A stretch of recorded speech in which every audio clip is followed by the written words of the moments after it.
আপনারা অনেকে বলেন ভাই আপনার অনেক বড় শোরুম আছে, আপনি পাইকারি বেচেন, আপনার কোনো টেনশন নাই, আপনি খালি ঘুমান খান, ঠিক আছে, কোনো টেনশন নাই। তো একটা জিনিস দেখাই আপনাদের, কি একটু দেখেন।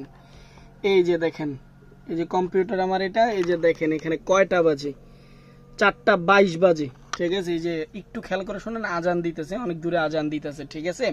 এই যে আপনাদের আল হারামাইনের যে কোটির লেভেল, এই কোটির লেভেল আসছে প্রায় আপনার 40,000 পিস লেভেল, এই বৈশা বৈশা। কারণ দিনে তো সময় পাই না, দিনে আপনারা আসেন, আপনাদেরকে সময় দিতে হয়, এবং পার্সেল ছিল অনেকগুলো, এইগুলা দিদি দিদি রাত্র প্রায় 1:30-2টা বাজলো। তারপরে চিন্তা ভাবনা করলাম যে বাসায় যাই কি করব, ফজরের পরেই যাই।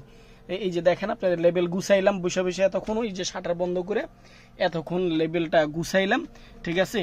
এই যে আজান দিচ্ছে, এখন কাজ মোটামুটি শেষ, তাই ভাবলাম যে আপনাদেরকে একটু শেয়ার করি যে ব্যবসা কত সহজ আর কতটুকু মানে আরামে আমি ব্যবসা করি, বুঝতে পারছেন। এরকম অনেক রাত, এখন তো সিজন না, আনসিজন, তারপরও রাত জেগে জেগে কাজ করতে হয়। পণ্য কালেক্ট করা, পণ্য তৈরি করা, দেশ বিদেশ ঘুরা ঘুরা পণ্য কালেক্ট করা, তারপরে হলো পণ্য তৈরি করার জন্য কাটিং করে দেওয়া, তারপরে কাজ হচ্ছে কিনা সেটার খোঁজ খবর নেওয়া, তারপরে এই যে কি কি মাল আছে নাকি নাই, টুকটাক বিষয় এগুলা মানে ঠিকঠাক করা, তারপরে সেল করার জন্য চেষ্টা করা, কিভাবে সেল করা যায় সে চেষ্টা করা, তারপরে সেল করা, সেল করার পরে এই যে আপনার বুকিং দেওয়া, ঠিক আছে।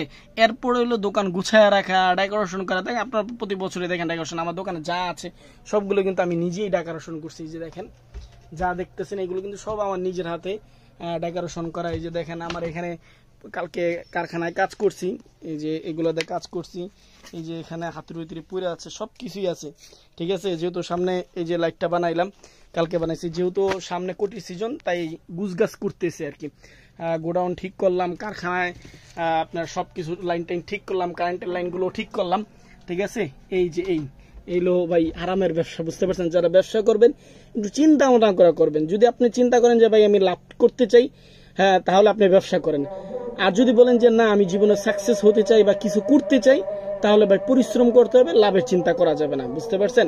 কথায় আছে না যে যে দ্রুত খাইতে চায় তার সেটা পেটে সয় না, আর যে আস্তে আস্তে খায় সে অনেক খাইতে পারে, বিষয়টা হলো এরকম।